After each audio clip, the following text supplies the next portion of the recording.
For centuries, the Silk Road was a booming trade route that connected the East with the West.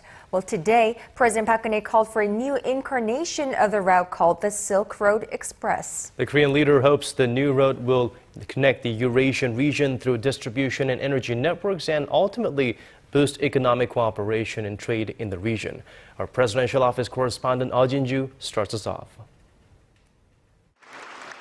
President Park proposed binding the Eurasian region into a single continent. The first step towards this goal, she says, is creating a distribution network that connects northeastern Eurasia by railway and roads. 궁극적으로 이를 유럽까지 연결해서 부산을 출발해 북한, 러시아, 중국, 중앙아시아, 유럽을 관통하는 실크로드 익스프레스를 실현해 나가야 합니다.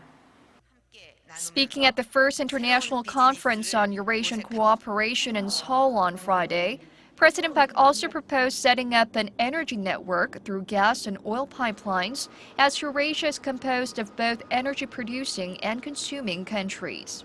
She called on Eurasian countries to push ahead with joint projects to develop energy resources, such as shale gas in China and crude oil and gas in East Siberia.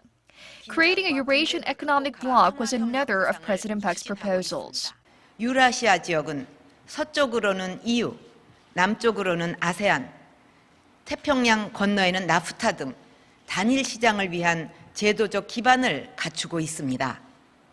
The president emphasized the importance of tearing down regulatory barriers that block trade and investment and said Korea, China, and Japan should accelerate trilateral FTA talks and link up with other regional trade deals, such as the Regional Comprehensive Economic Partnership and the Trans-Pacific Partnership.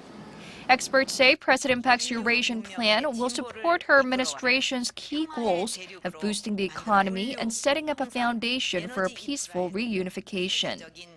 Cooperation among Eurasian nations could also eventually pressure North Korea to open up.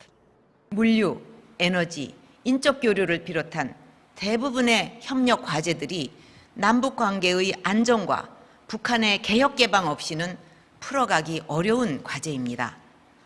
A creation of a huge economic bloc in the region would also help Korea further expand its trade and economic cooperation. Eurasia accounts for 40% of the world's landmass, 71% of the world's population, and 60% of the world's GDP. Oh Jin-ju, Arirang News.